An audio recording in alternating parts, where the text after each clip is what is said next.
हजारों वर्ष पूर्व की बात छोड़िए, यदि हम मरुस्थल में जिस स्थान पर से गुजर जाते हैं, उसी स्थान पर 1 घंटे पश्चात आकर अपने पैरों के निशानों को खोजेंगे, तो पैरों के निशान भी हमें नहीं मिलेंगे।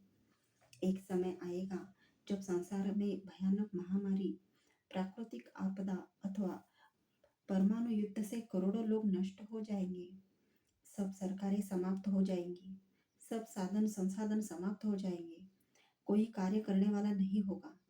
जो लोग कभी कंप्यूटर पर बैठकर विलासिता पूर्ण अपार धन कमाना जीवित जीवन जीते होंगे, वे उस समय भोजन के लिए मारे मारे फिरेंगे। मनुष्य के लिए अस्तित्व की रक्षा सबसे महत्वपूर्ण है। भूख लगने पर हवाई जहाज के टुकड़े नहीं खाए जा सकते हैं। उस भयानक स्थिति में 2-3 पीढ़ियों से ऐसे ही जीवन जीने हेतु धुमक्कड़ बनकर और संघर्ष करते हुए निकल जाएंगी। उनके बाद आने वाली पीढ़ियों को ज्ञान विज्ञान का कुछ भी पता न रहेगा। ऐसे ही सभ्यताओं में उतार चढ़ाव चलता रहता है, जब तक महाप्रलय का समय नहीं आता है। जो लोग बीच बीच में सृष्टि के समाप्त होने का अनुमान लगाते हैं रहते हैं, उनको पता होना चाहिए कि अभी संसार 2 अरब से भी अधिक वर्षों तक समाप्त नहीं होगा। स्वर्णिम इतिहास के सैकड़ों प्रमाण तो मैं स्वयं थैंक्स भारत यूट्यूब चैनल से अनेकों वीडियो में दे चुका हूँ। भविष्य में समय मिल पाया तो महाभारत से लेकर आज पर्यंत के इतिहास पर लेखनी अवश्य चलाऊंगा। अब कोई यह प्रश्न खड़ा करता है तो समझ लीजिए वह किसी न किसी स्वार्थ, पूर्वाग्रह, हठ का शिकार है, अथवा किसी दुर्घटना के कारण उसका दिमाग ऐसे गहन विषयों को पकड़ने में असमर्थ है, या यूं कहे कि वह किसी न किसी प्रकार के पागलपन का शिकार है। वर्तमान विज्ञान का श्रेय। वैसे तो वर्तमान विज्ञान में संसार के सभी देशों ने अपना अपना योगदान दिया है, फिर भी कुछ देशों और संप्रदायों में श्रेय लेने की तीव्र इच्छा बनी रहती है। विज्ञान ने यहाँ तक पहुँचने के लिए बहुत लंबी यात्रा की है, किंतु पिछले 100 वर्षों में विज्ञान आश्चर्यजनक रूप से आगे बढ़ा है। इन्हीं 100 वर्षों की एक झलक मैं आपको दिखाना चाहता हूँ, ताकि आपको समझ में आ सके कि वर्तमान विज्ञान का प्रवाह किस दिशा से चला है। द्वितीय विश्व युद्ध और जर्मनी। युद्ध के समय सदा से ही विरोधी पक्ष का निशाना सेनापति, विद्वान, शिल्पी तथा वैज्ञानिक ही होते हैं। जर्मन इंजीनियर वर्नर वान ब्रान ने पेनमुंडे गांव को दुनिया की पहली मिसाइल बनाने के लिए चुना था। सन 1936 से 1943 तक 12,000 लोगों के साथ वह इस मिशन पर लगा रहा। एडोल्फ हिटलर ने इस मिशन पर विशेष ध्यान दिया तथा बहुत धन लगाया था। दूसरे विश्व युद्ध के बावजूद सहयोगी वैज्ञानिक वाल्टर डार्नबर्गर का 1942 में लिखा महत्वपूर्ण दस्तावेज आज भी उपलब्ध है, जिसमें दुनिया के पहले रॉकेटर एग्रीगेट 4 A4 के कामयाब परीक्षण का उल्लेख है। दुनिया के पहले लंबी दूरी तक मार करने वाले रॉकेट का नाम वेंजियंस वेपन या बदला लेने वाला हथियार था। इससे संबंधित दस्तावेज थैंक्स भारत ट्रस्ट से संपर्क करके प्राप्त किए जा सकते हैं। दूसरे विश्व युद्ध में जब हिटलर इस हथियार का प्रयोग करने की तैयारी कर रहे थे, उसी दौरान ब्रिटिश खुफिया एजेंसियों को पेनमुंडे के रॉकेट कारखाने की भनक लग गई।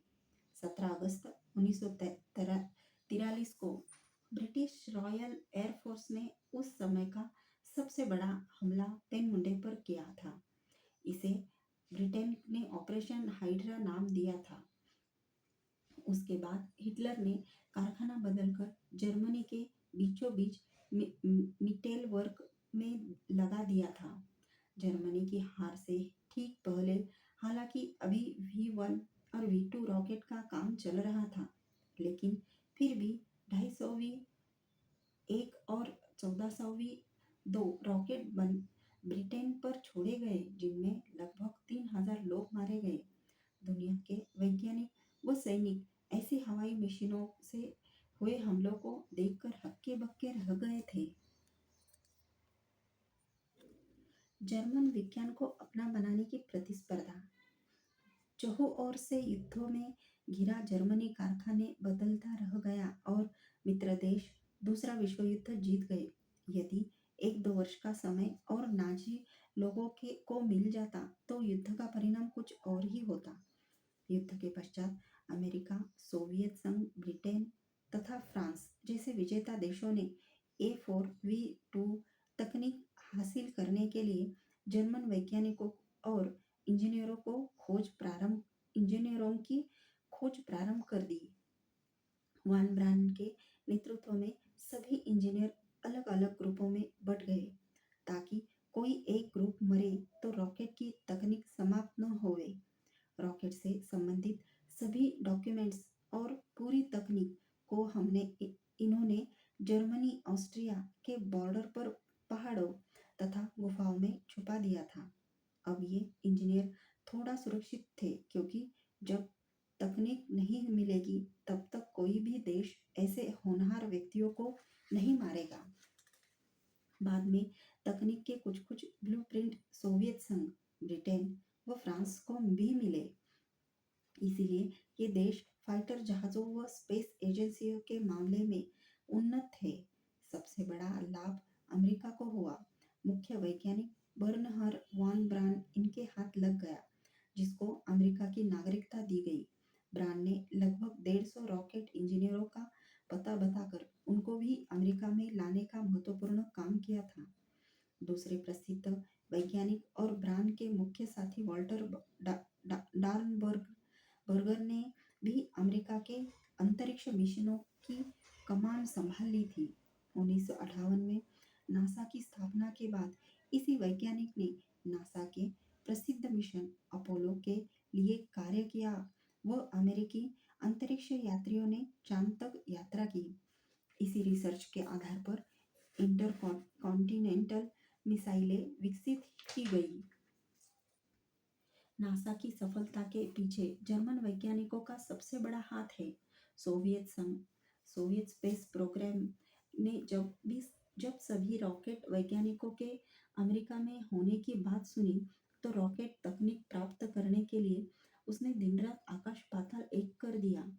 सोवियत संघ के वैज्ञानिक पेनमुंडे गांव पहुंचे और किस्मत से अलेक्सी इसावे को सुपरसोनिक बॉम्बर रॉकेट से संबंधित एक दस्तावेज मिला तथा V2 रॉकेट के बिखरे हुए कुछ हिस्से भी मिले।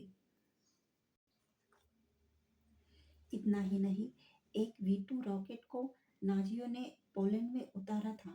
उसको भी ढूंढ निकाला। यहीं से सोवियत संघ और अमेरिका की अंतरिक्ष उड़ान शुरू हुई।